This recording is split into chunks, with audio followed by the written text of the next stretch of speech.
Yo. Give me 1 second while I try to connect my IG. There it is. It is connected.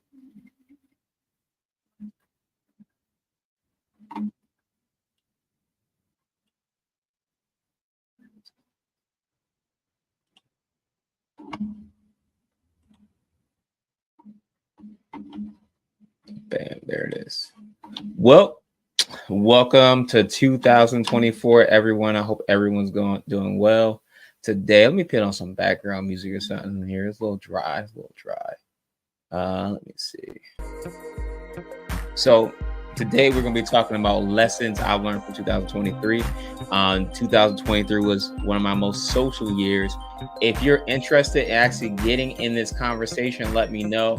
I will actually put the link to the studio stage as well if you want to give out some things that you're leaving in 2023 and 2023. I just messed it up. If you want to add anything to the conversation, please do so. But all I gotta say is thank you all for watching. Welcome to the Medium Ghetto channel. Pretty much this was my most social year. With a little bit of recap, in this year I launched a book brand. I launched YouTube, hit a couple news things as well. Oh, thank you, Brie. And also I changed my job position. I no longer work in HR at this moment. But I'm about to finish school in May. And the reason why this conversation is important is this. I'm gonna go over everything. Oh, we got some people here as well. Brian.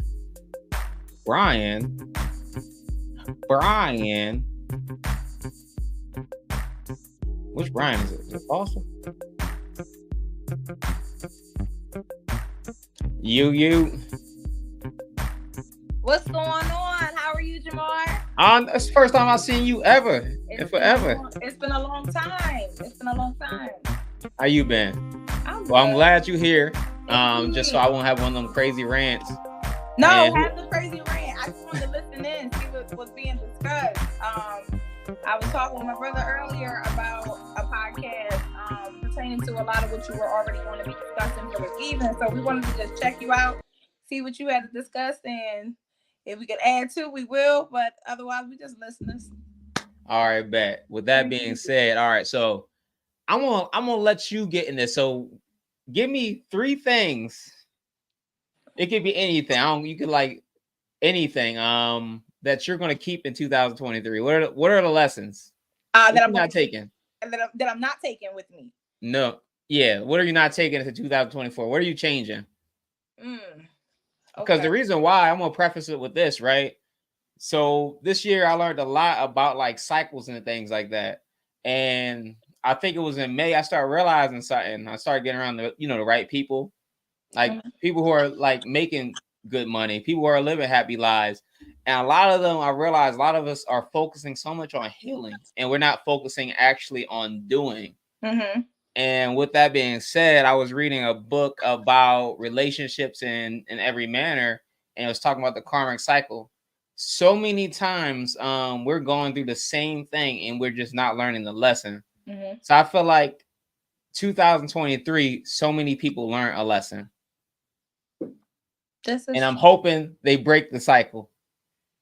Now the question is how? How do they break the cycle? I feel like people think that they're healing, but they're honestly just kind of like pushing it aside, saying they're going to deal with it later, which is why they keep on rehearsing the same thing over and over. What am I leaving in 2023? My desire to show up for people who don't show up for me. Definitely leaving that. My inability to say no. Or my like lack of wanting to say no.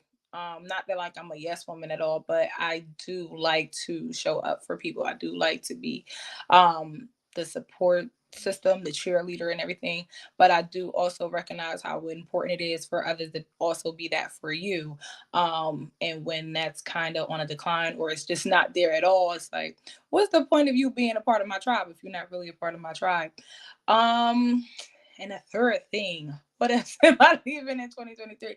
Hopefully this anxiety, this shyness, this nervousness, because I truly believe that I am supposed to be a speaker, conversationalist, communicator, just overall on a lot of a range of different topics. And I know that I have the capacity to do such. I just have to have the willpower, the steadfastness.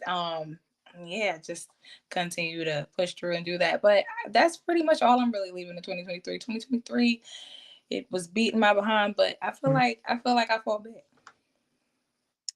That's good. I like the part, especially the last part when you're like, well, you got a lot to say, you got a message, but you don't have like the, I guess, the confidence to say it, or you don't have like the will to pitch a stand on business, I guess, for lack of better Right, terms. right. Basically, that's what it is. Yeah. So is Brian your brother? He is. I know so many Brians, man. I'm like, which Brian What is it? Brian is this? Yeah. Yo, if he could Yeah. turn his camera on too, I want to hear from him. If he knows how, Brian. Ryan, turn your camera on. Now, if you don't want to turn his camera on, you don't got to turn his camera on. Or he's probably not that tech savvy. Is his mic on? I don't even think so. You know what? Anything happening in the chat or no? Let me actually see. Oh, he said what's up? He's making food right now, so he's just a listener currently. He's just listening. All right, bet that's totally fine. But that was my New Year's. You're like your New Year's resolution or your lesson from 2023 is actually my lesson last year from 2022. Because I realized like a lot of times, especially like introverts, we have a lot to say. We have a lot of perspective, but we never say it. And sometimes I think that perspective is needed because we're not rushing into life. We're carefully moving into life. And if you're studying and you're getting to know people, you have the ability to get to know people at like a deeper level than sometimes they even know themselves. But a lot of times we don't use our own tools and we keep thinking we have to be social. Mm-hmm. We keep thinking it's okay to have I guess it's not okay to have a social battery. Like I tried to act like I didn't have a social battery, but I always will have a social battery. Mm-hmm. You know what I mean? It's I genetic. think we all do though. Like yeah, we all do. I feel like extroverts even have a social battery, and I'm probably in between. And I think it was a quote, maybe Janae Aiko. I can't really say who it was, but it was basically like, I'm introverted around people that I don't feel comfortable with, people that don't make me feel like I have a reason to be extroverted with them. So, but in reality, like I'm pretty bubbly out there, charismatic and outgoing and outspoken, but I have to feel comfortable around you, and you have to give me an energy that shows me that, like, oh, okay, you see me, we reflect in each other, we have a mirror here. And if it's like too cloudy and it's not what is that word that I'm looking for? It's just not aligning. Then I'm introverted because it's like, I'm just here. Yeah, I think like the myth is that we're shy or something like that, but we're not. Mm-hmm. And I think it's absolutely right. I think they said Trina was an introvert too. Mm-hmm. Ain't that crazy to think about? That's crazy, insane. Not Miss Slide Records. Like, what's going on? Right. But yeah, I think it's important to find your tribe and like to hang out with. That was actually my first point. My first lesson is like find your tribe. Go to these conferences. Like if you want like want to be near people who are growing financially, it's not about just finding people who are like you. It's also finding people who are going to be becoming like you want to become.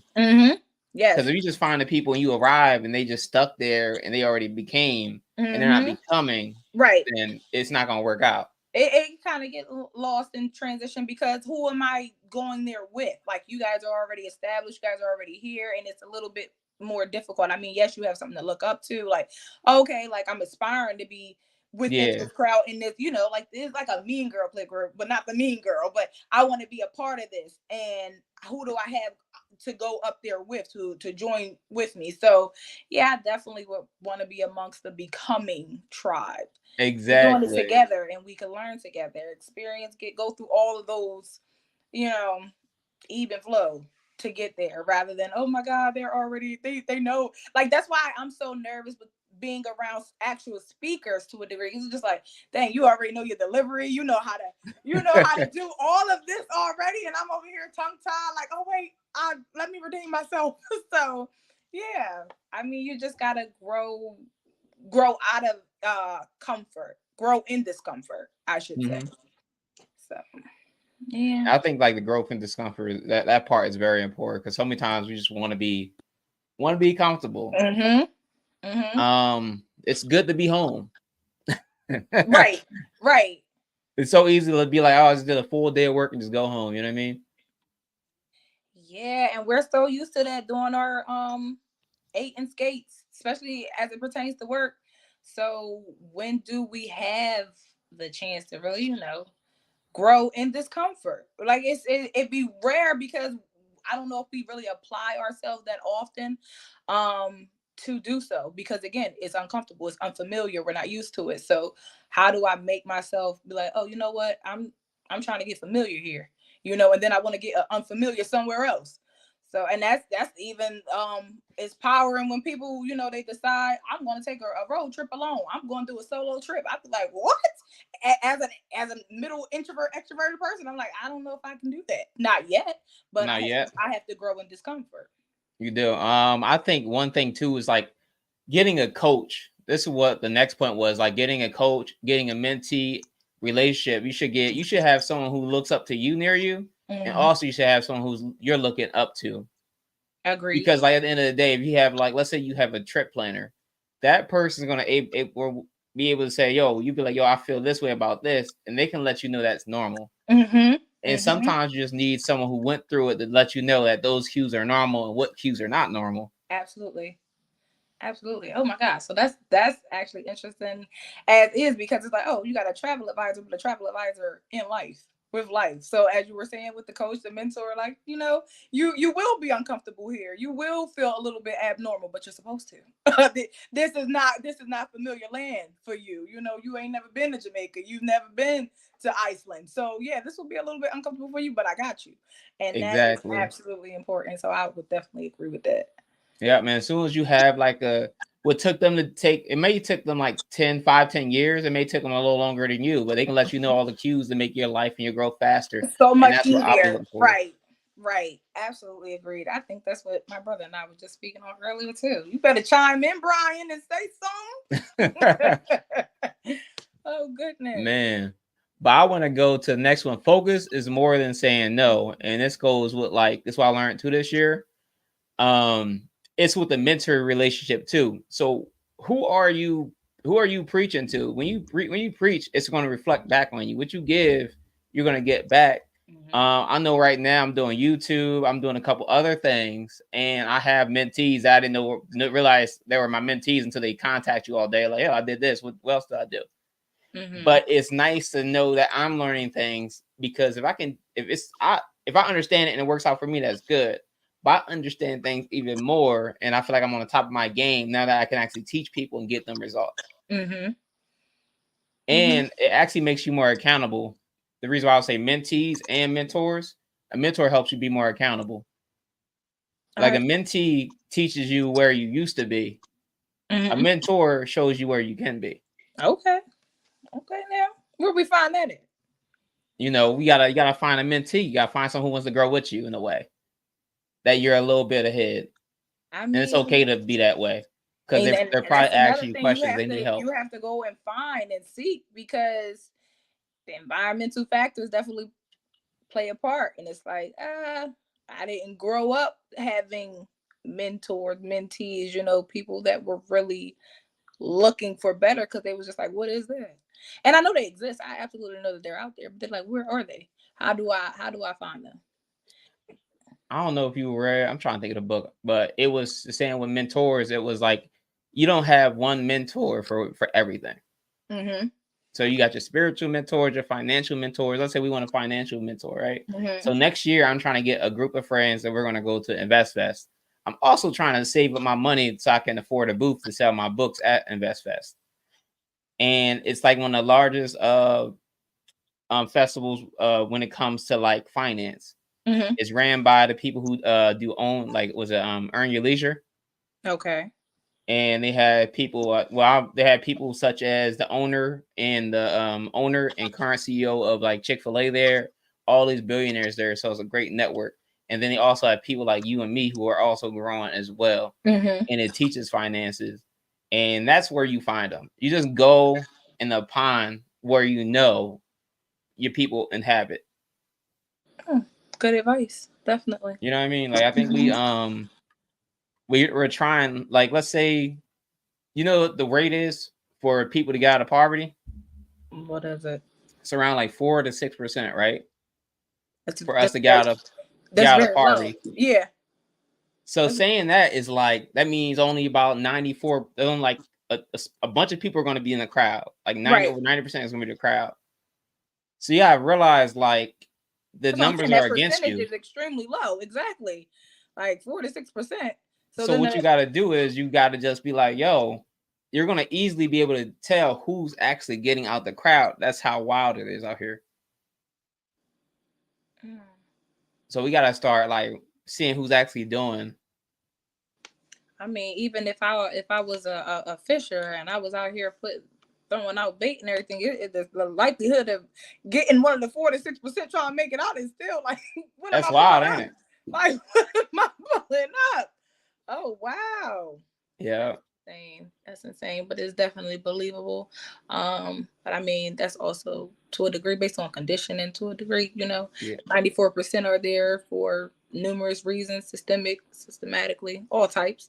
But I could also see why they become again comfortable in their position. So, and a lot of people are uncomfortable because they're like, nah, I'm a big fish in a small pond, and I know I'm ready and meant for more. So, more I shall have. By any means. Sometimes you just gotta leap. You gotta leap out the pond. You gotta. Even being nervous. What I'm about to leap into, but even being nervous, growth and discomfort. That's gonna be the slogan. That's gonna be the slogan for 2024 for me. So I'm gonna go into like relationships now too. There's one thing I realized this year. I'm about to find out. But what we about to discuss. Nah, this is the part about, this is my another thing too. Like, all right, with relationships, if only that small amount of people is getting out of poverty, then why are, like, I used to believe in the rags to riches. You find your love where you come from, and you bring her with you. But at the end of the day, how rare is to find a woman that is in the 4 to 6%? Yeah. It's gonna be low. It's gonna be.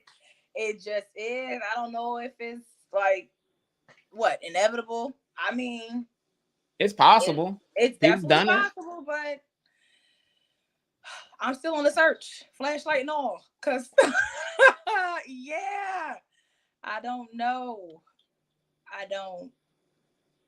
No, but I think this year I learned just not the I learned my lesson. And with my karmic cycle with romance, I learned what I was like looking for. Okay. And I learned what I was trying to be, what I was not looking for. Okay. So I was explain that. Explain that. I got you. So what happens is this, right? You date somebody, you be like, you're a nice person, right? When you're a nice person, you date somebody, you're a little bit more tolerant on every single thing. I'm over tolerant in my opinion. Over tolerant. So you just ignore the red flags. Yeah. But the red flags keep. You ever dated the same person just in a different body? Of course. And that's part of like the karmic cycle. Yeah. So you start to realize, like, yo, you're not gonna stop dating that one person until you learn a lesson. So what is the lesson from each one of those people? I can tell you my lesson. Your lesson was you date the pretty girl who looks great. She says things. The red flag she says is she wants no financial accountability. She wants to make enough just for her habits, like drinking and smoking. She's wild out here, and she has a wild past in these streets. Not wild. How did you become attracted to that? Like it was nothing. It was like a first, like, yo, she seemed cool. Then you get to know her more, and then everything starts to slip out more. Some people let the weed and the liquor talk too much. But like, where did you meet? Did you meet all of them in, like, I guess similar instances? I guess in the hood. Okay. Here's the thing, like, you from the hood, right? Right. So you don't judge people from where they come from. Yeah. But it's a little flags. Like, not everybody's equally yoked in our neighborhood. No, So I mean a lot of them are equally yoked. They just alike. They fit for each other. exactly. Especially if we making up to 4 to 6%. They mm-mm. So Exactly. so By the end of the day, you want that love story of finding someone from the beginning and growing with them. wrong with them. Yeah. I blame Cinderella.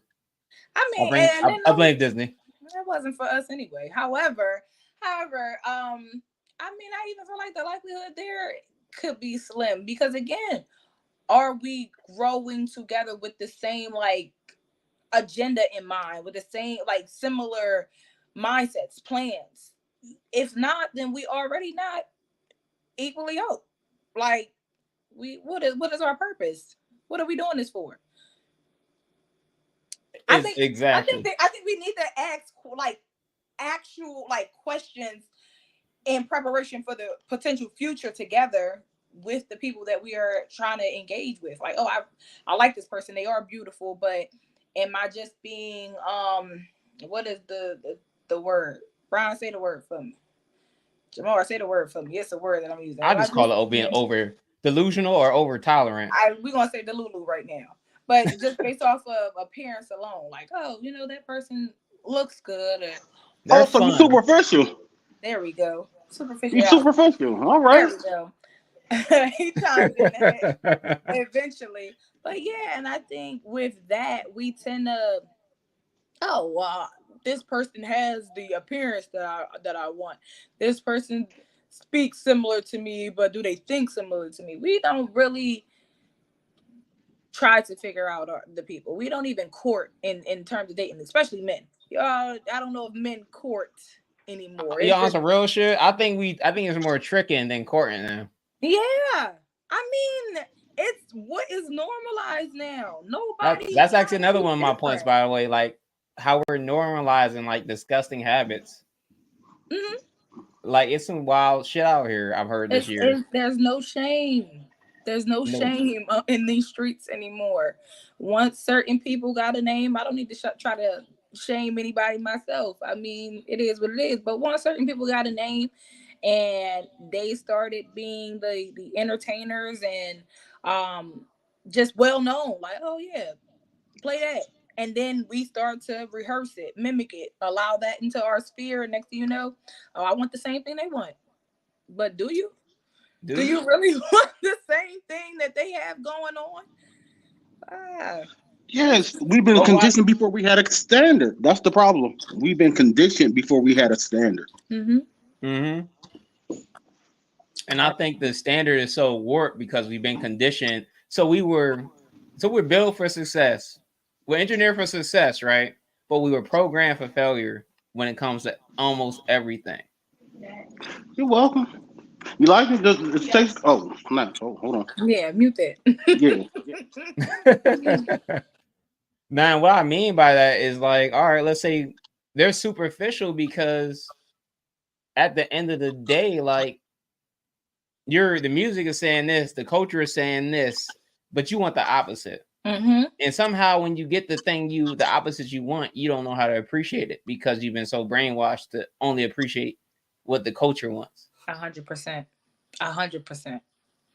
I mean that we can utilize that exact same expression with obviously society. We can deal with that with colorism to a degree, but even that goes beyond just this little small scope. But yeah, I mean we've been conditioned, we've been brainwashed, and beat, bruised, assaulted, and battered into believing that this is what we want, and it's not. And it's so against who we are, like literally, originally, that we lose sight of who we are, whose we are, why we are, where we are. And I that messes up mean, every part of our life, Brianna. That messes mhm. up every part of our It life. changes the trajectory like 100-fold, and then it's like trying to get back to you, to what it is that you really desire, need, want. Is it feels almost impossible because wow, why did I accept this for so long? Why did I allow this for so long? And then when it comes with additions to what you are, such as children, such as marriage, all sort of ties, then you got other family members involved. It gets It's hectic. wild. I don't have all of that. I'm like, okay, but yeah, it can be a lot, I'm sure, and trying to undo that while surviving. Yeah, yikes. I think like too is like I'm kind of like a little against the undoing part in a little bit. Mm-hmm. Because your tribe will follow you. You know what I mean? You will, or they'll follow you, or they will find you, or Mm-hmm. they'll be there for you. And that's why I mean, like, success is attractive when it comes to relationships, or finance, or whatsoever. Like undoing, I think is not the main part. I think the main focus should be on undoing, if that makes sense. So building those cultural environments where we invite like-minded people. Like let's say it's two of us, it's three of us here right now communicating with similar ideals. If there's three people this readily available, think how many people we have in like the Philadelphia area who would want to meet. Mm-hmm. And that's when the culture should shift. And that's when you meet people who are like you, when you become a beacon and you start doing. And all right, as an introvert, I think one of my main flaws is when I'm hoping people can pick up what I'm thinking, my morals from my thoughts, my morals from my decision makings from my thoughts. Mm-hmm. But you got to put your what's inside outside, per se. So I don't know what kind of person you are until I see your actions. Yeah, this is definitely true. And I won't want to be in your environment until I've seen your actions. And then I'm going to question your train of thought, because what led you to doing what you did and why? That's just me. So I'm definitely, I probably either pose that question, or depending on what that action was, I decide, you know what, you no longer fit. You just don't fit. So damn. But are we that cut and dry? We probably not. We're probably not. I can be, because I have detachment on my side. Glory. But I'm sure a lot of people aren't, because a lot of people are like, oh, they deserve a second chance and a second chance. And I don't know how many second chances there are, but I heard it was 2. But other people, I don't know. They multiply differently. Nah, screw that. I don't believe in second chances all the time. Maybe I'm just not either. I'm very super. I call it being more careful, not unforgiving. I mean, don't touch the stove. Don't touch the stove. You touch the stove, I got burnt. You know now what? Not to touch that stove. You know now, like if the flame is lit, keep your hands back. I mean, I was that's needed. Carefulness. It's a necessary characteristic. I mean, in being careful, I would think that you develop awareness. In numerous forms: social, environmental, financial. Like, you know what? Yeah, let's get on awareness. Like, I think so many people are distracted. We move without awareness. Yep. And you it's not even just distraction to deal with it. Say it again, Brian. You don't have the time to deal with it. Yeah, I was going to say, I don't even think it's just distractions as much as it could also be desensitization. Say it word for me, desensitization. Boom, there we go. Yeah, I mean, a lot of us are desensitized. We don't even give ourselves a chance again to think, what is happening? What am I accepting? What am I allowing? Because a lot of us are just surviving. We're just trying to make it through the day. So yeah, even with work, even with relationship, we just do it good enough. Like, the jobs out here ain't paying you enough. We all know that, so why aren't we doing anything about it? Contentment, finding comfort in discomfort. Why? I guess we're chatting with each other like, it's okay. You're going through the same thing. Just because that person's going through the same thing doesn't mean it's okay. But we will trauma bond with them because it's relatable. Yeah, I think the whole United States is trauma bonding with this economy, but oh wow. Yeah. We definitely are at this point, because what the hell? Not the random, what the hell? I kept hitting my space bar and my comments kept going back and forth. Self-awareness is still a skill that is hard to hone for most, seemingly. Yeah. Yeah, it is. You got to know it. And like, if you're born in it, it's harder to be self-aware of something that's bad for you, that you don't realize is bad for you. Definitely. So at what point? At what point? At what point? I'll Do say stuff. like, let's say I could be abusive, mentally abusive, but I've seen it so much in my house. I think it's just a part of getting what I want, and it's okay to fulfill what I want because I got to fulfill my needs too, even if I got to motivate her in a different way. And then how does one become aware that they are mentally abusive? Because there are a lot of, I mean, narcissists, gaslighters, and things exist in both men and women, men and women. And how do we know that we are doing this? If again, like you said, we adapted to it, that's just who we are now. We have to, I guess, again, unlearn it. But how do we know that's what we're being when no one has corrected our actions or giving us consequences towards them? Like Brian was just speaking on, do we know when there's no more need for a second chance? Oftentimes, again, we have enablers who will continuously accept that in which we're doing, so we think that it's normal and acceptable.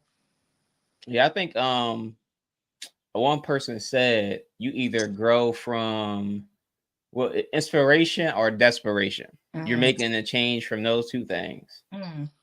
So are you gonna read something and reflect on yourself, define your inconsistencies, and figure that out yourself? Or Brianna, are you gonna be like, bruh, what the hell are you doing?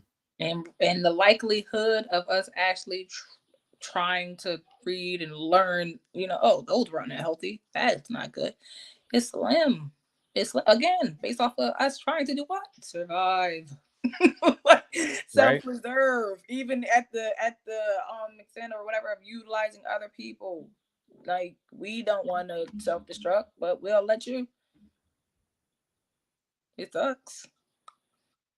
It does. And again, the people on the receiving end not being aware also of that. It's like they're enablers, but are they not also responsible? Or are we gonna sit here and just say, oh yeah, they can have the victim card? You wasn't aware of the fact that you was being mistreated, Right? I mean. But another thing, right? All right, let's go to this. You know what emotional intelligence is, right? Mm-hmm. You heard the buzzword that everyone's been using for the last 2 to 3 years. What was the buzzword? There's so many. Emotional intelligence. That's what they've been using lately. Yeah, I they've haven't been been using that hearing them John say hard. I've that. been hearing I'm an emotionally intelligent man. Oh. I'm an emotionally intelligent woman. But they keep all right. Here's my thing: is it's a high horse now. Mm-hmm. So when people say it, they're on a high horse. And here's the thing, but I've seen with these multiple people. I'm not saying names. Y'all gonna talk with amongst yourselves. I've seen them literally pit themselves in situations where they know that they'll be triggered. Mm-hmm. And to me, that's obviously not emotionally intelligent. Definitely the opposite. Yeah, what's the most opposite of being intelligent? Oh my God, I know it's the opposite now. Now, what is that opposite? Stupidity. Antonyms, please. Antonyms. Anybody? Dang, Brian had all the antonyms. Where'd he go? But yeah, they definitely will put themselves in triggering situations because a lot of people like shock value and pretend not to. I mean, and then I guess those who say that they are emotionally intelligent are probably the same people that just be like, I'm going into 2024 blocking y'all, and nobody matters to me and all that. And it's just, that's not, first of all, it's not healing. It's not emotional intelligence. You're just emotional. That's it. That's all I have for it. You're outlandish. Yeah. Let's just say outlandish. I guess we can go with that. But it's definitely not emotional intelligence. I mean, and if blocking them actually, I mean, because it can, but will you keep them blocked? Do you need to have the last word for them? Do you need to start bad mouthing them to make yourself feel good about yourself? Or did you completely wash your hands of that person, the situation, or whatsoever, and continue to live your life? There are differences. I mean, and a lot of us will do what? Oh, if somebody brings them up, are we going to talk about them the entire time? But then you say, oh, okay, let's talk about you. They don't want to speak about themselves. So, exactly. They don't want the accountability, which is what's killing me. It's like I keep running into the same dog that bites me, but in a different yard, pretty much. Maybe you should not go around those type of dogs. Or stop being a mail carrier. There you go. Get a new job. And what contacts are they emotionally intelligent and no contacts? Because I think I just read the word. And I think because they can identify emotions, there is a book called Atlas at the Heart. Atlas, I think it's Atlas of the Heart. It goes over all the emotions. It's a really great book. I forgot her name, the author. And the preface of the book states pretty much is, yo, you got to know your vocabulary of emotions, and the more higher the vocabulary, the better reality you live. You know what I mean? If you can't once you can describe something, there's like new features in your life, you know? So a lot of people, they might be emotionally intelligent, but they don't know how to grow their emotional intelligence, if that makes sense. They might have a baseline and they might be aware, but what's after self-awareness, self-growth. Right. How do you go beyond that? And first is self-acceptance before the self-growth. I mean, self-aware. Well, yeah, before all that, it's the self-acceptance. Like, how are they accepting themselves? They accept themselves enough to read something or figure something new out.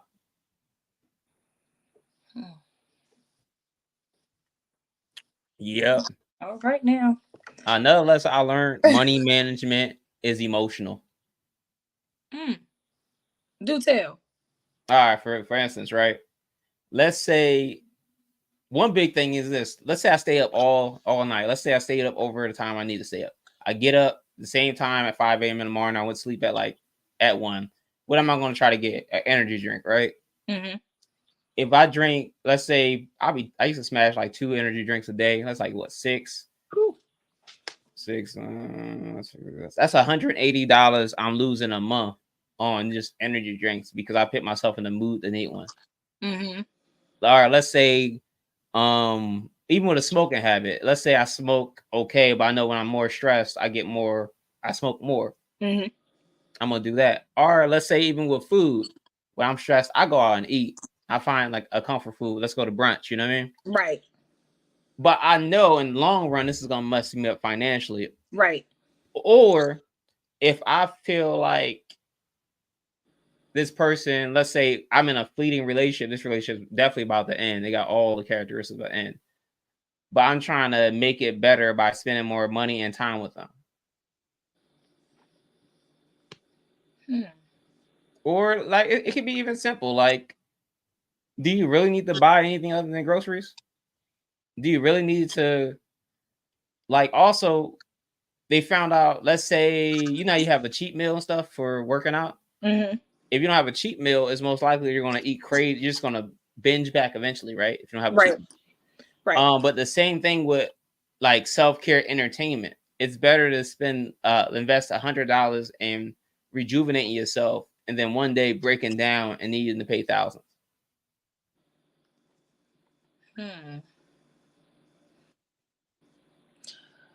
So instead of, I guess, saying that that's emotional intelligence, I would probably just say it's like financial negligence. There you go. Yeah. Financial negligence. But also you got to attach yourself to a goal too. That's why I realized emotionally you have to attach yourself to a goal. And I can give praise to like a bunch of ladies in like the city and around the parts. There's so many like lady bosses who know how to attach themselves emotionally to a goal and hit it. But as a man, a lot of times we think too logically. We don't think we have everything enough to succeed, so we don't do it. But they figure it out. But if I attach myself emotionally to it, I have more energy to do it. You ever really, really love somebody and you doing things right after work that usually you'll be too tired to do for yourself? So why can't you do that for your dreams? Because you're not emotionally attached. And it's probably it is that, but it's also a different motivational force. Exactly. So what are your motivations financially too?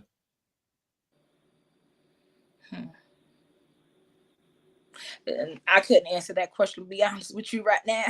Not for me. So I definitely know it's a different motivational force for sure. But yeah, just don't put yourself in the situation. It was The Psychology of Money. The book, The Psychology of Money, goes over it. I thought it was gonna be like a logic thing, but really it's a whole book about how you put yourself into these emotional situations and you're just spending money because you kind of feel like You need to. Yeah. Reckless. Yeah. I'm trying to think of different terms, but it's definitely just financial negligence and recklessness.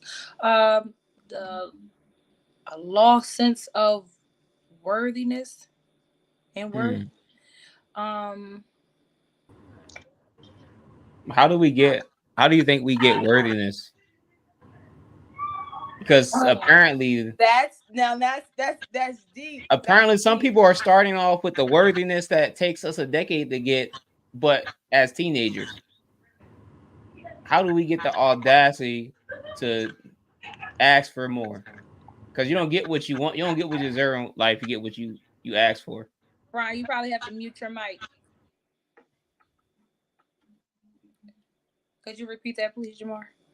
I said, oh my gosh, I lost thing. So why is it like that people, let's say in different cultures, already have the audacity to want more, but we feel so guilty for decades to finally ask for the same thing they're asking for in their early 20s? They have a sense of community, togetherness, um, self validation, which is also within their community environment, family, values, and traditions. We don't really have that, nor do we honor it. So, in terms of worthiness, it's often not seen, acknowledged, considered, because we put our worth in designer and shoes and clothes and what other people think of us, because we don't really think of ourselves. Um, so to me, that one's definitely deeper. In order to even touch on that conversation, we probably need some psychologists and some therapy because that's deep. That's deep. Uh, wow. Yeah, I can't even speak on that one because I know that's internal. Mm. So yeah. I think it's what was something called like self-image. Mm-hmm. It's your self-image, and like your self-image is not like what you think of yourself or what other people think of yourself. It's what you think that other people think about yourself. Mm-hmm. If that makes sense.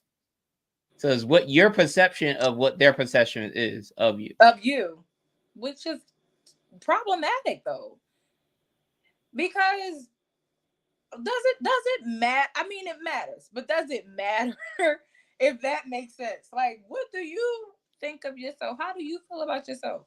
How do you walk in your own authority?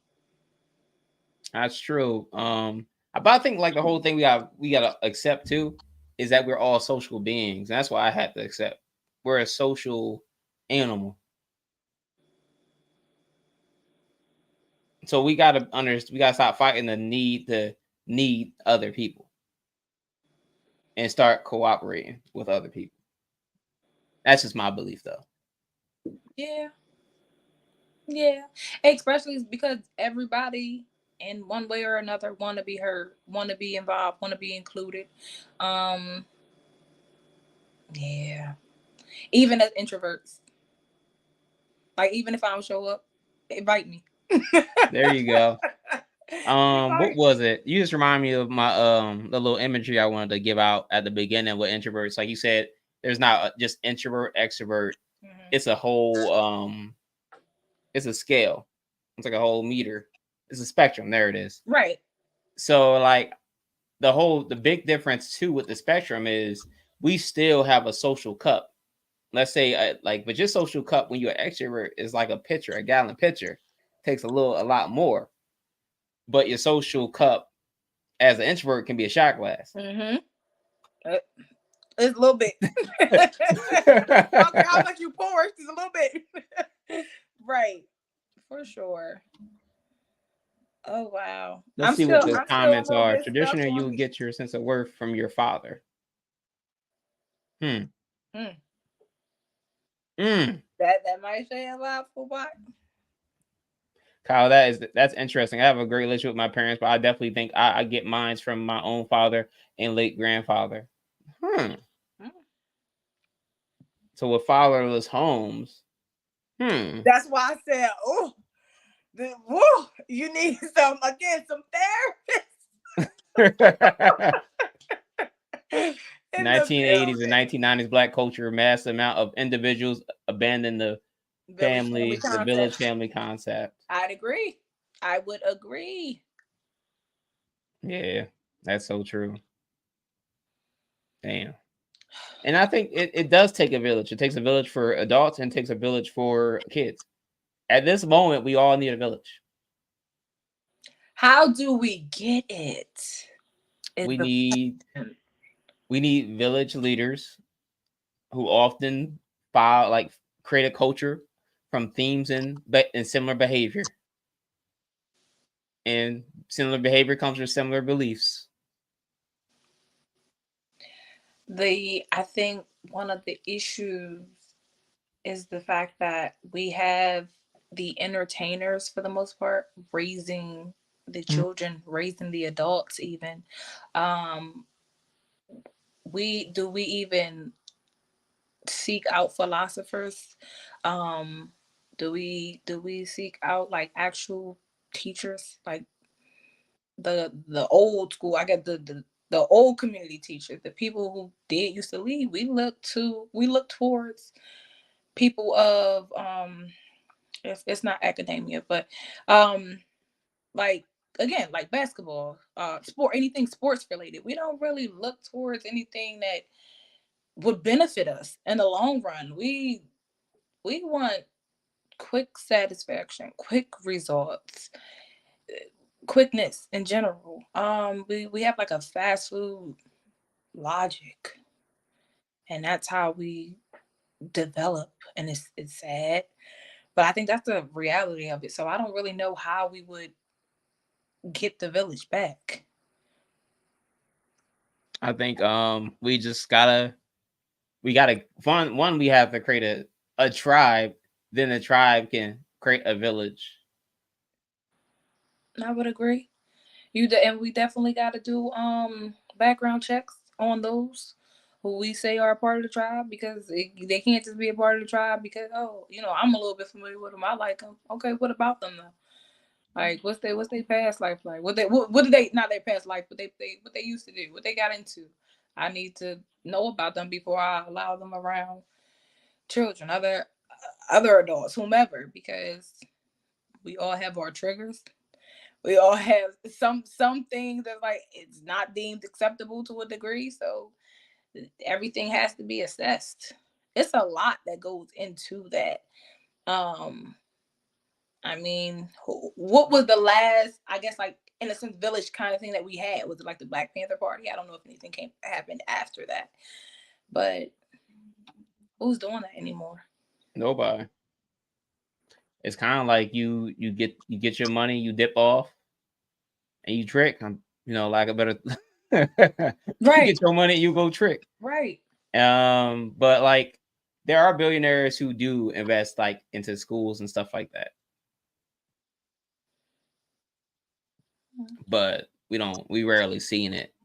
And we only really see what they promote negatively in the media. Yeah. And we don't, at this point, I'm getting to realize that some of us don't even realize those are negative behaviors. It's fun. And whatever's fun, I guess, is okay. And it's put out there for a reason. She's right. I think we should pick up from where things been left off. The government saw certain leaders as threats, and rightfully so for them. We're all different, but a lot of answers are definitely found within those who are no longer with us. Absolutely. Oh my God, that's a great insight. Like just reading books. Like, have you read James Baldwin books, the Malcolm X books, the Martin Luther King books, the Black Panther books, like all these different books that go back into like 1800s of things like that. I don't think many of us are reading those things. Mm-hmm. We have to. And it's so close. Since it's occurring now, it's almost as if we are dealing with slavery 2.0 without the physical shackles, but the mental shackles. Mm-hmm. So, in order for us to free ourselves of this imprisonment, we have to literally want to read, want the knowledge, because that is really what's going to free us. And I know everyone's not biblical, spiritual, or whatever, but my people perish from a lack of knowledge. Do we want to be free? I think it's we don't see the benefits of being free right now. We think we are free. That's probably it. We're only free because someone told us we're free. You're only beautiful because someone told you you're beautiful. You're only wealthy because someone told you you're wealthy. Mm-hmm. You only have worth because someone else found worth in you. Mm-hmm. But what about the self-worth and that acknowledgement of, again, self? Yeah, like how do you make? That's another thing. Like branching off is like how do you dictate worth?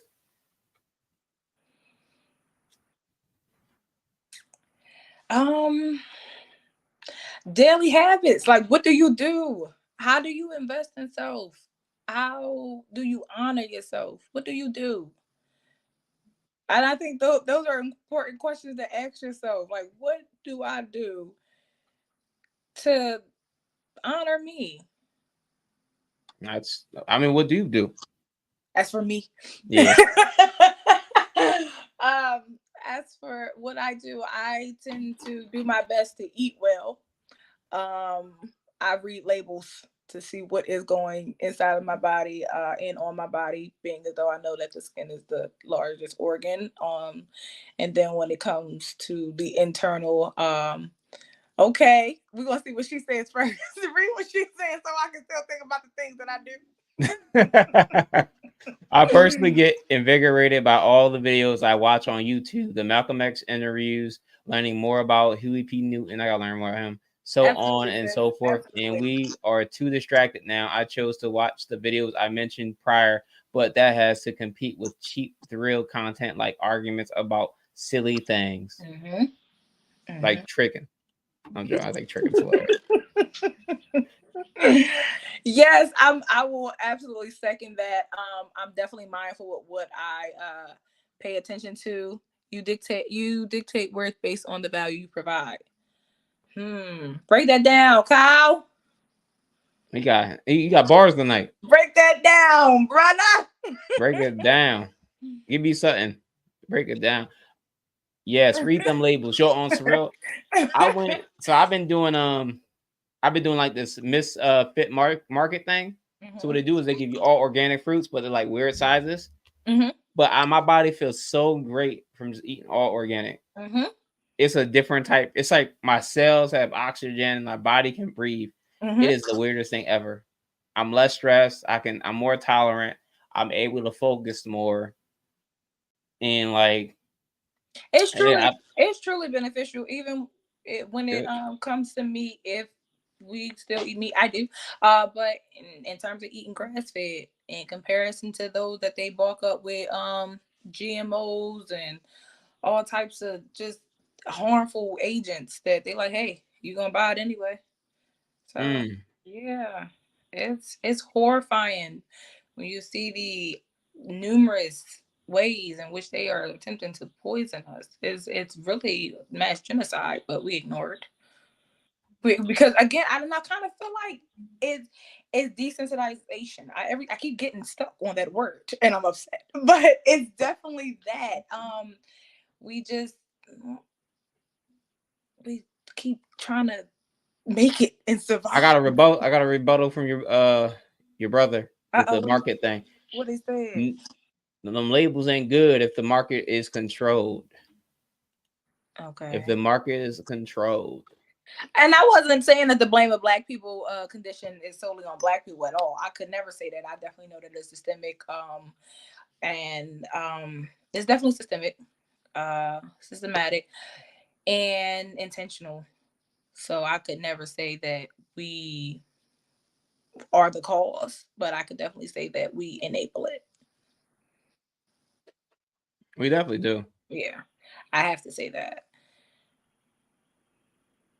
Even seemingly healthy stuff have some faults. And it does. And it I does. mean, at this point, like, all right, I know one lady that it was weird. She was African and Italian. She was over here on a visa. Well, she's still over here on a visa.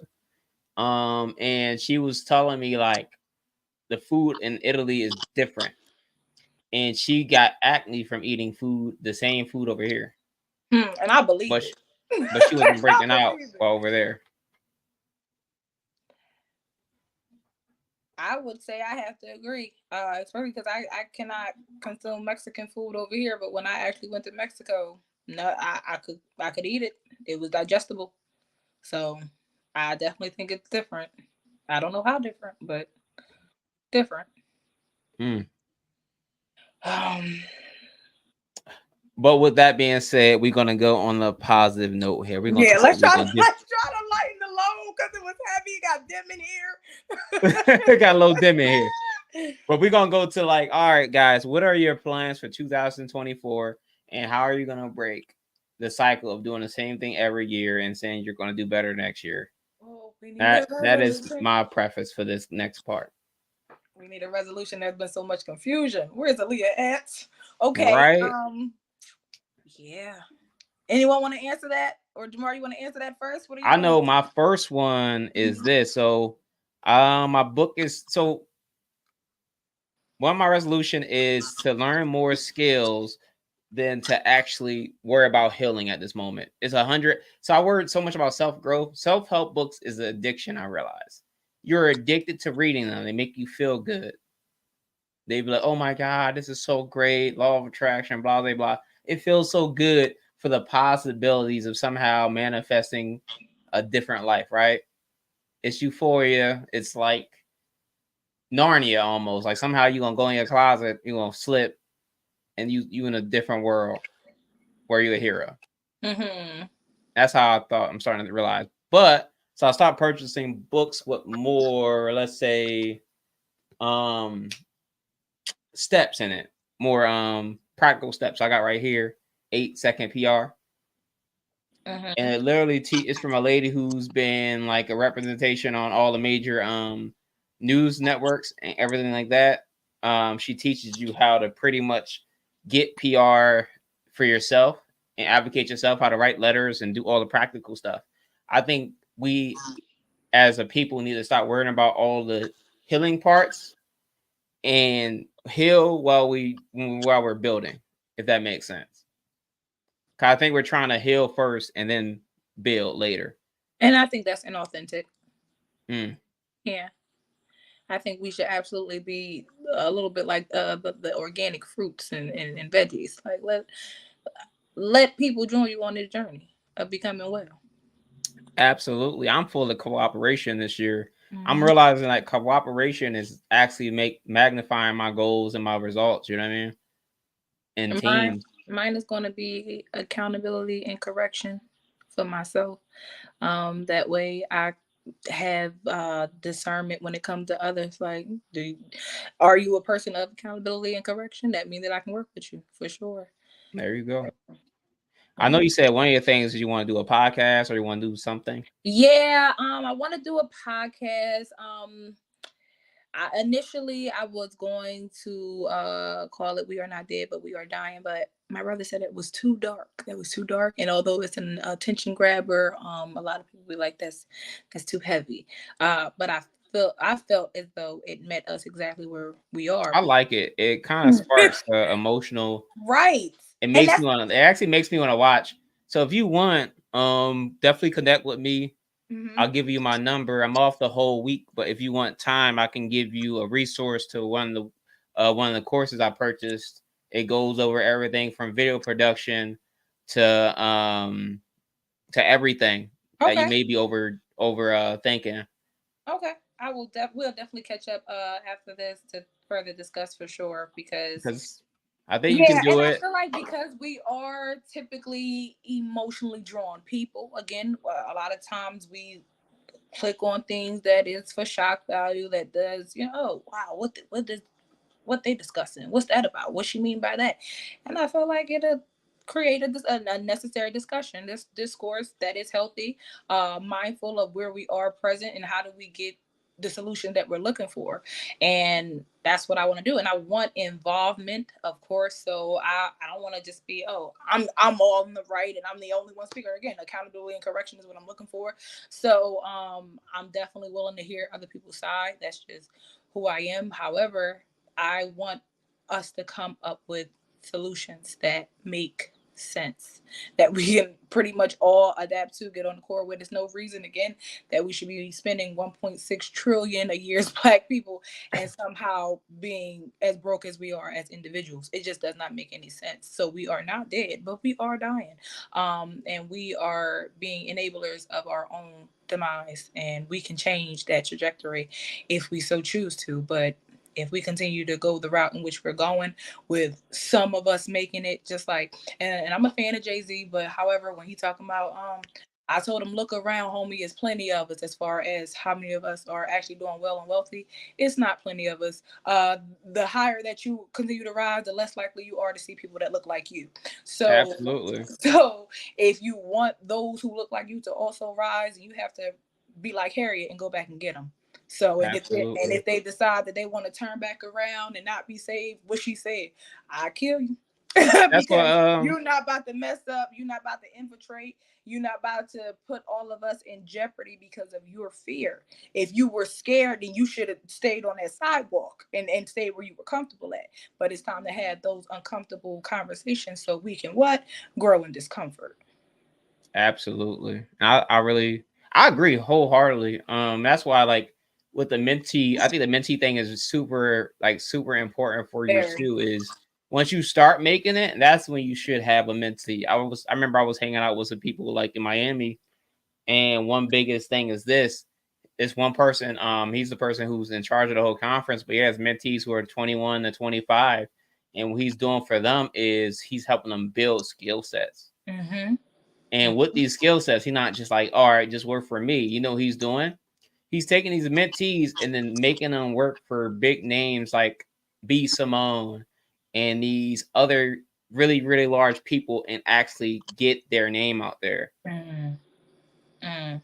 And it's also about like, how can you connect your people with these people, but they have to build a skill set first. Right before they begin, of course.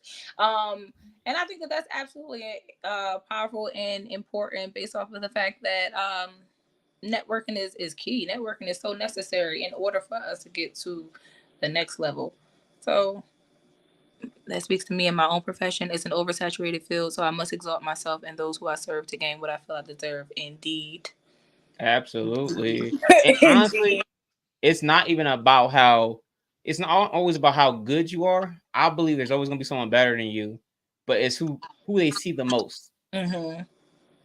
So like, all right, let's say what would I, if I wanted my food to be more spicy, what would I put on my food? Maybe some cayenne pepper. But there's like hundreds of different ways to spice your food up, and you thought about that. I mean, there's numerous ways. But like, Some peppers though. but for illustration, that's what it is. Like, your first thing you think about is that, because that's what that's what you know the most. You got to become what people know the most, is what I'm realizing. You are already good enough. You're just not known enough to be called.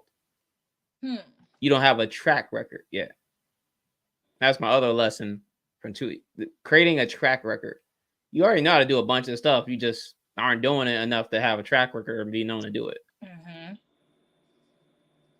I'm gonna stop thinking too much and just do it. Gonna have to. Absolutely. Gonna have to. And the thing is like, I'm gonna be harping on self-help books all year. I'm like, yo, self-help books don't always work if you just keep reading them, do nothing with them, they're absolutely useless. You might as well not even read the damn book. All this to say is it creates that I'm gonna stop thinking too much and just do it. It makes you think too much. I think also what Mr. Rodney said with the I'm gonna stop thinking and just do. You know why you're gonna have to? Because either way you're getting the results of your actions, of what it is that you're doing. So if you're just thinking a lot and you just sitting on your thoughts, you're getting the results of that. Like, oh, I'm just thinking, I'm just in thought. Once you start doing, you get the results of what it is that you're doing. The more that Mm. someone goes to the gym and actually actively works out, eat better and things like that, the more that their body starts to work and perform optimally. It will maximize on that potential in which you're investing for it to do. So naturally, Come on, it'll wisdom. do what you are calling for it to do because you're showing that action. So yeah. Absolutely. By the way, she said you should have said wrong answer. Cayenne pepper should have been lost in the sauce, hot sauce. But And it should have been. I got my whole hot sauce joint in the back. I was wait. I was getting you a whole hand. I was like, all right. Nah. But Rodney, yeah, she right. Listen to her about that one. Mm-hmm. And Shiana said she loved your name. Oh, thank you so much. I love your name. I was trying to figure out how to pronounce it. That's why I didn't want to say it. No, I mean, I think she's talking about the name to your podcast. Oh, okay, sweet. Which is We Are Not Dead, but We Are Dying. Thank you so much. I'm thinking about it still, so it's gonna be in like the top 3. I have the other ones. Like the second one is Let's Talk About It, because again, it's something to talk about. LTAI. And then the other one, the third one is The Importance of Singleness. That's a book that I'm actually currently writing. And I've been writing it for some time now. However, I don't really think that has to be like the name of the podcast, because this is for married people as well. However, I want them to also know the importance of self, what it is that you want, your desires as well, and not just, the desires of my mate, the desires of me being a mother, What about you? Because you matter as well. I think singleness might be an unattractive name only because I think solitude might be the right word for it. Possibly. Because solitude is when you're single, it says lonely, and lonely and solitude are two different things. Mm-hmm. Solitude is just being alone but on a mission. That's what it says to me. When someone's like, I'm isolated, or I'm into a position of being in solitude, I'm like, all right, well, they're on a mission. They doing something. Mm-hmm. But being lonely, you just there. You're like, dang, I ain't got no friends. I ain't got nobody. I ain't got nobody. It's giving Russian soldier. So it might be Let's Talk About It. I might actually consider what it is that my brother is saying. I don't know, because I don't think everybody knows that we are not dead, but we are dying. And I don't want them to pretty much harp on the name as much as I want to just talk about it. Like let's have conversations, y'all. So I tend to doubt I think that's a good idea, Brian. I think and I can show you the fiber connects. I got some fiber connects. You can get your whole situation right. Mm-hmm. I tend to doubt myself the more I think, and all right, it's another lesson I learned. It's called the confidence loop. Right, one side of the loop is action, and the other one is part of it is validation, and then the other part of the loop is gaining confidence. So through your actions, you get results, and then you get validation from those results. Then you get confidence. But without action, you will never get confidence. Yeah. Yeah. And the less you do, the less confidence you get. That's why it's important to not be isolated. You know what I mean? All right. Oh yeah, and the podcast, but your name too as well. Mine's pronounced Shayona. I'm joking, Shayona. Don't gain that imposter syndrome, right? I got it. I wish don't gain that imposter. I know that's right. Tell them. And it's Shayana. I'm saying it correctly, right? Let me ask. I think I got it right here. We're gonna do this again. I mean, if it's Shayana, then that's definitely gonna be memorable because I'm Brianna. So I got that. And Kyle said my goal for this year is to increase my skill intensity. What does that mean? Intensely or intensity? I think it's intensely. Intentionally? I don't know. It could be anything. It says intensity, but what do you mean by that? And then we got never. What else is it? I'm finishing my first book, my editor needed time with her kids, so I gave her like 7 more days of relax with her kids. So I'm at my book cover part. I'm at the book cover part. I'm just waiting on her to finish my damn cover. I'm like, God dang, hurry up. But I want to write my next book. I'm trying to write before Valentine's Day and launch it a week before Valentine's Day. It's gonna be a book. It's gonna be like a what do you call it? A journal, right? It's a lot of ums. Well, where you write down how you feel as an introvert to give to a gift to someone, as like it's like a journal gift, but like for a loved one or a spouse.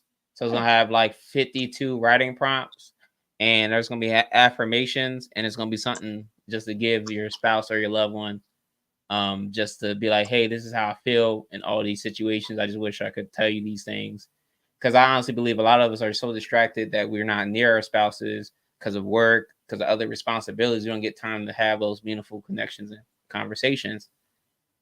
So just to add to them, and hopefully get a news interview for for the book release.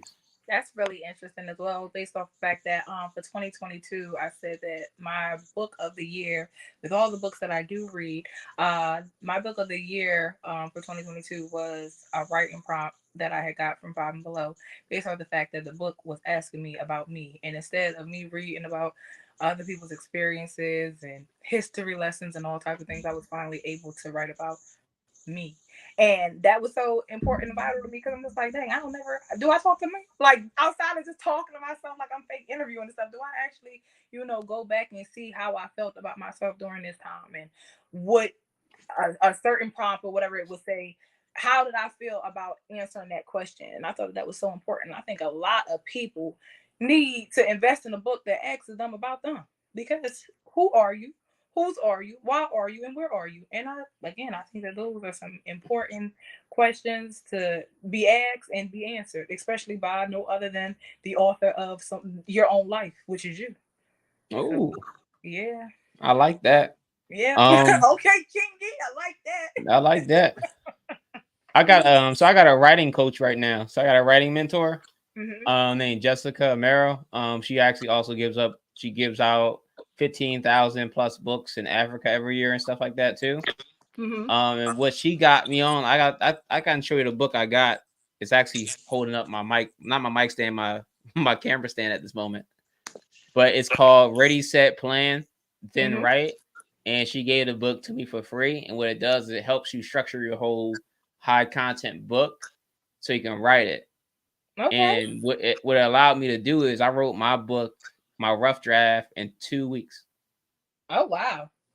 So like once you know how to structure any plan, once you plan it, you write it, it's easy. So you break down the chapter, the name of the chapter, what the focus of the chapter is, and then you just add supporting content. And those supported content is just sections and details you're going to hit. And then the bottom is going to be a key takeaways. So how you're going to summarize it. Okay. And that's how you literally write a book. That's all the book is. And what about them novels? Those is like that's not that's fiction, but the novels you really gotta create world building and stuff like that too. I think memoirs might be a little easier to write too. Possibly. Also about you. I don't know about no novels. I don't want to write nothing like. I'm not doing no guitars at all. Boy, them Jones gonna sell like hotcakes on Amazon for real. Yeah. Yeah, I got a couple other book ideas, like learning how to read the market more too. That's another thing. So all business, another thing I learned last year, all business is having an offer, right? And then getting leads for those offers. Which is crazy. Like if I can lift 1,000 pounds in 30 minutes, I want to lift 5,000 pounds in the same time frame. Okay. Like working out. Very well. Thanks, bro. Love letter and self-revolution. Oh my god. I'm reading it. All right, so a private chat. Right? Y'all ain't seen these. Okay, they just having a good time in the private chat. Either or. But Another goal is I want to travel more. I think I really want to replace all my income, my active income, not even just all of it. I'll say 50% of my active income. I want to replace it with more so passive income. So I'm gonna get more on the author scenes. I have like 4 or 5 books actually pre-planned already. If you guys have any ideas, let me get them ideas. Um, but that's pretty much it with that. And then hot sauce, I kind of want to look into getting a co-packer, and I want to mainstream my hot sauce. I want to fix my credit. I just got a high credit. I have high credit usage just because of this year, and some things did not go my way because I didn't build the skills. So I made a lot of bad mistakes because I did not build my skill set. So with that being said, guys, build your skill set. You know what I mean? But I think one thing, I can go back on one lesson I want to talk about that I learned over the last year. 2 was this. Y'all all know I'm out here being single and shit, right? I'm out here being single and shit. Live and learn, thank you. But one victory was this, like romantically, I realized there was a type of person I was trying to date, and it wasn't gonna actually be the type of person that would actually grow with me. And I think I talked about karmic cycle at the beginning of this. And here's the message: you're gonna keep going through the same thing until you learn a lesson. If someone's showing you, like the who they're gonna be from their actions and how they reflect on life, like how does that person reflect on like how life is treating them? What are their actions when the bill is short? How do they help? You know what I mean? This is a message to guys too. You guys gotta have more self-worth when dating. So many guys are willing to take anything. I'm just saying that right now. And we gotta stop doing that. So power to the boys. If you feel as though people find success attractive, right? So what you need to do is just please just become successful enough that you attract the people. You know what I mean? At the end of the day, like someone's gonna be like, yo, he's got his stuff going, he's moving forward, and they're gonna notice you by your actions. Stop trying to just be like, I hope they love you unconditionally. I really don't believe that men are loved unconditionally. You got to check it off. If you're unhealthy, no one wants to be with an unhealthy dude. I think we all got to get out this weird concept that people need to accept us for who we are, and they need to accept us. We need to accept ourselves from who we are first, and then grow from that. Like no one wants to be with a stale partner. You know what I mean? But anyways, Brianna, Brian, any other things you want to get at before we end this? This episode will also be on my podcast, Me Don't Get a Podcast, on all podcast networks. It will stream. This is streaming on YouTube. And I will, what else will I do? I might even make this a blog post. I want to thank Brianna. I want to thank Brian for being stars of this. Really appreciate it. I want to thank Shiana. I want to thank the other Brianna that was in the comments. I want to thank Rodney. I want to thank my brother Kyle for making amazing points. And come on, Pastor. Not Pastor. That's hilarious. Thank you so much for having me. No problem. Thank y'all for coming. If y'all ever want to come by, I usually do this. This is the last time I'm gonna do it on Mondays. It's gonna most likely be Saturday afternoons. Because my schedule's about to change at work. So thank you. Thank you. Anyway, guys, have a great one.